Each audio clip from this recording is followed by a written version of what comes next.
Good morning, everyone. Welcome to the Houston Herald's preview of this week's newspaper. Jeff McNiell, joined by my colleague Doug Davison.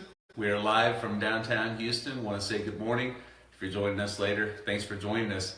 This segment is brought to you today by Rocket Digital, a new branch of the Houston Herald. And Doug, I am super excited about what the newspaper is doing with Rocket Digital. There's going to be some pretty cool stuff coming down the way for area businesses. Really good opportunities in digital advertising, and our point person, Tanya Pacheco, would love to tell you about it if you want to give her a ring. So if you're a business that needs a website, needs some help with your social media, you know that cool thing when you look on Amazon and you look up like a speakers or a pair of boots or something and you don't buy it, and then you go to ESPN and you see an ad for that product? Yep. She can help your business follow people around on the web, and that's pretty cool, isn't it? Yeah, it is. Literally follow you around for weeks. So Rocket Digital, it's a new branch of the Houston Herald. We'll have a link to it here underneath this video, but get in touch with Tanya and check it out. So this week, like the past 2 weeks, we're going to talk about this edition of the newspaper. And Doug, a really cool thing that's happened in the community this week that's on the front page of the paper: the Old Settlers Reunion and the Texas County Fair are reuniting, and we're all for that, aren't we? Back together again. Hallelujah. Yes, the whole community's been asking for this, and have to give props to Chamber Executive Director Angie Quinlan and Fair Board Chairperson Darren Ice for sitting down, talking it over, and doing what they thought was right, and I think everybody agrees. It's a good thing.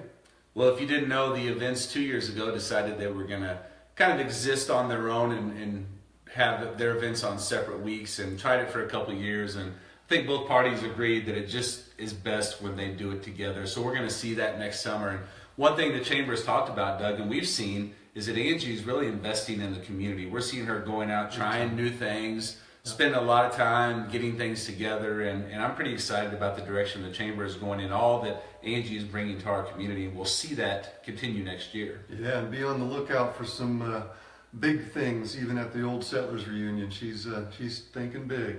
Well, you can read all about that on the front page of this week's edition. On the inside, on the sports page, there was a really cool moment that happened last Thursday in the softball game. Cameron Hall hit a home run, which is kind of a big deal because the softball team's been hitting lots of home runs this season. Cameron is the daughter of head coach Brent Hall. So a really cool moment there for father and daughter as Cameron rounded the bases, so you can read about that. Doug, it's pretty interesting to see how many home runs this HHS softball team is hitting. We've talked before, you covered sports, and you said you didn't see many home runs in softball, did you? Not very many at all. They were pretty rare. I guess they're not rare this season with Houston. Houston is 4-1, so at a time when there's not a lot of sports success to celebrate, this is worth celebrating. They're 4-1 to start the season. And Doug, I know you got a chance to coach your daughters when they played softball. I coached my daughter as well.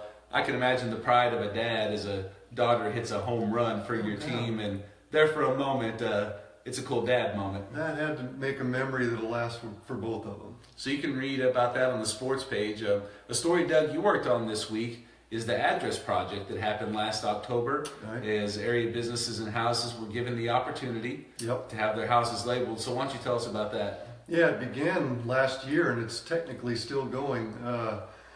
Community Betterment, some representatives of that group got together with some Houston high school students, surveyed the whole town, figured out which houses didn't have adequate address numbering, which, by the way, is important mainly because emergency response personnel need to be able to find a house as quick as possible, and the numbering's critical sometimes.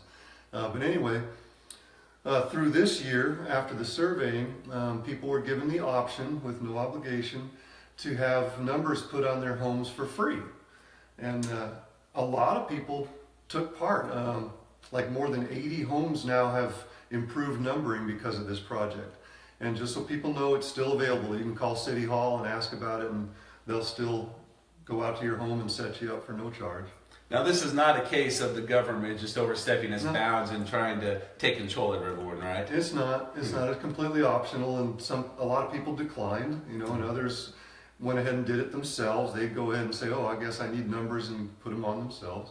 But no obligation. No, I don't think there's any clandestine, agenda going on here. The fix is not in for the government, right? I think not.